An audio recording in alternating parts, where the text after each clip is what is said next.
আসসালামু আলাইকুম everyone, welcome back to my channel Sabana lifestyle. আমি একজন নতুন ইউটিউবার।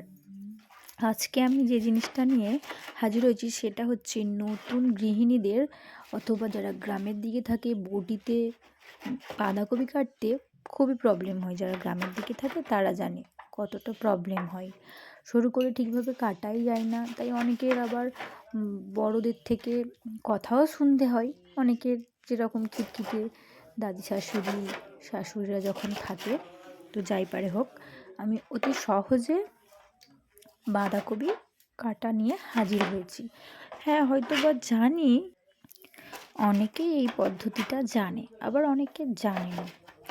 তাই চটজলদি দেখে নেওয়া যাক। আমার এই ভিডিও থেকে দেখে নিন। যদি কেউ শিখতে পারে তাহলে আমারও ভালো লাগবে, কারণ আমিও এমন নয় যে সব কিছু জানি, তবু যেটুকু জানি সেটুকু শেয়ার করার চেষ্টা করলাম।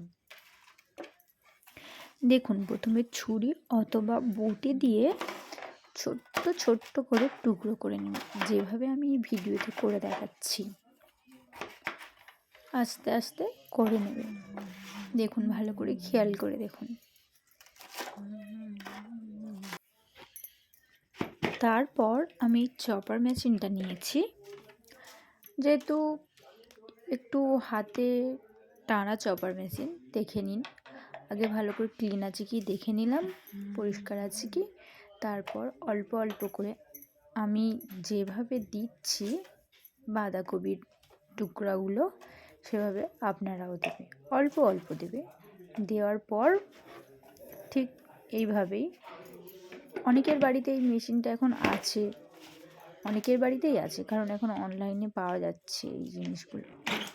প্রথমে আমার একটু টানতে প্রবলেম হচ্ছিল দড়িটা, তারপর আস্তে আস্তে টেনে নিলাম। দেখুন, তো যাদের বাড়িতে আছে এই মেশিনটা তাদের তো কোনো কথাই হবে না, তারা জানে হয়তো বা। তো এইভাবে দেখুন, আস্তে আস্তে টানছি কেমন আমি, দেখুন কেমন টুকরো টুকরো হয়েছে। আপনাদের দেখার জন্য আমি তুলে তুলে একবার করে দেখছি কেমন হয়েছে। আমারও দেখতে সুবিধা হচ্ছে কতটা কাটা হয়েছে, কুঁচোটা কতটা হয়েছে। এবারে একটা জায়গায় করে ঢেলে নেবেন। আমাদের এখানে চুবড়িতে আমি ধোবো, তাই চুবড়িতে ঢেলে নিচ্ছি। এভাবে একটা করে যে কোনো পাত্রে ঢেলে নেবেন। তবে চুবড়ির যদি এই ফাঁকা ফাঁকাগুলো, যেই ছোটো ছোটো যে ফুটো ফুটোগুলো আছে, এগুলো যদি বড় হয়, আর যদি কেউ গ্রামের দিকে হন, পুকুরে ধোয়াধুয়ি করেন, তো তখন বার হয়ে যাওয়ার চান্সটা বেশি থাকে, তাই অন্য কিছুতে নিতে পারেন। আমি আপনাদের দেখানোর জন্য চুবড়িটা নিয়েছি। দেখুন, আবার দেখুন, ছোট্ট ছোট্ট করে অল্প অল্প করে টুকরোগুলো ভরে দিচ্ছি ডিব্বার মতো, ওই যে মেশিনের পাত্রটা রয়েছে ওর ভিতরে। দেখুন, আবারও দেখাচ্ছি সুবিধার্থে, আমি একটু দুবার তিনবার বেশি করেই দেখাচ্ছি। যদি আমি নতুন ভিডিও করছি, তো প্রথম ইউটিউবার, কিছু যদি ভুল থাকে আপনারা একটু ক্ষমা করবেন, মানিয়ে নেবেন। আর আপনাদের যদি কিছু ভুল মনে হয় কমেন্টে বলবেন, আমিও তাকে শিখতে পারি। এমনটা নয় যে আমি সব কিছুই পারি, তাই না? দেখুন, আস্তে আস্তে দেখুন কতটা হয়ে আসছে।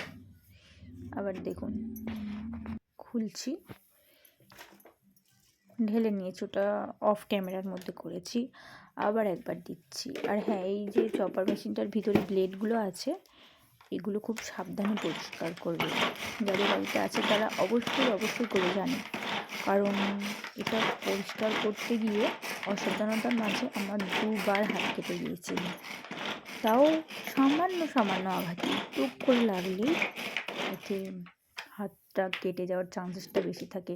যাদের বাড়িতে ছোট বাচ্চা আছে, বেবি আছে, তারা তো কোনো কথাই নয়, একদম সাবধানে এটা নিয়ে কাজ করবেন। আর নিজেদের সাবধানের জন্য, নিজেদের যাতে কোনো আঘাত না লাগে, সেই জন্য নিজেরাও করবেন। দেখুন, অনেকবার করেই করে দেখাচ্ছি, কারণ অল্প অল্প করে তো দিতে হয়, তো নাহলে দইটা টানতে একটু প্রবলেম হয়।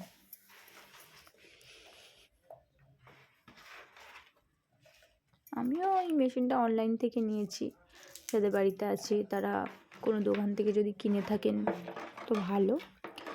আমি তো জানি বেশিরভাগ অনলাইনেই এখন এগুলো পাওয়া যায়। দেখুন আবারও করছি।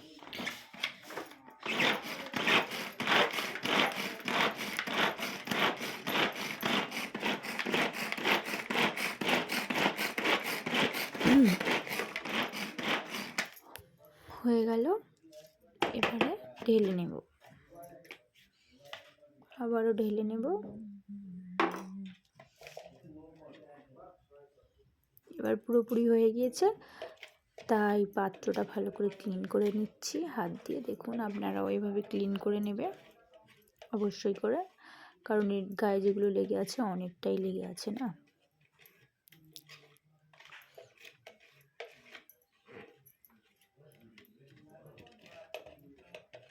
দেখুন